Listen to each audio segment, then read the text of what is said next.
Hi friends, இன்றைக்கி நீங்கள் பார்க்குறது ஃபிலாந்தஸ் எம்பிலிகா நெல்லி மரம். பொதுவாக நெல்லிக்காயில் நம்ம இந்தியாவில் உள்ளது காட்டு நெல்லி அப்படின்னு சொல்லுவாங்க. இந்த இந்தியன் ஹூஸ்பெரி இதனுடைய இருசொல் பிறந்து ஃபிலாந்தஸ் எம்பிலிகா. இது இபோர்ஃபீசியம் குடும்பத்தை சார்ந்தது. பொதுவாக இந்த நெல்லிக்காய் மரத்தில் நீங்கள் பார்க்கக்கூடிய இந்த பெரிய ட்ரீயாக இருக்கக்கூடியது இந்த ஃபிலாந்தஸ் எம்பிலிகா தான். ஸோ இந்த மரத்தினுடைய கனிகளை நம்ம சாப்பிட்றதுனால நமக்கு ரொம்ப பெஸ்ட் மெடிசின் கூட. அதாவது இந்த நெல்லிக்காயில் விட்டமின் சி அதிகமாக இருக்குது. அப்போ விட்டமின் சி அதிகமாக இருந்ததுன்னா ப்ளீடிங் கம்ஸ், நம்முடைய பல் ஈறுகளில் ரத்தம் வழிதலை என்ன செய்யுது, தடுக்குது.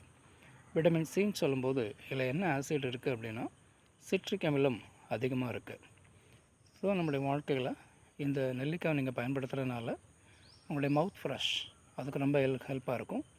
அதேபோல் பல் ஈறுகளில் ரத்தம் கசிவதை முழுமையாக தடுக்கிறது இந்த ஃபிலாந்தஸ் எம்பிலிகா ட்ரீஸ் தான். இதை தேங்க்யூ. இதை லைக் பண்ணுங்கள், ஷேர் பண்ணுங்கள், சப்ஸ்கிரைப் பண்ணுங்கள். Thank you so much.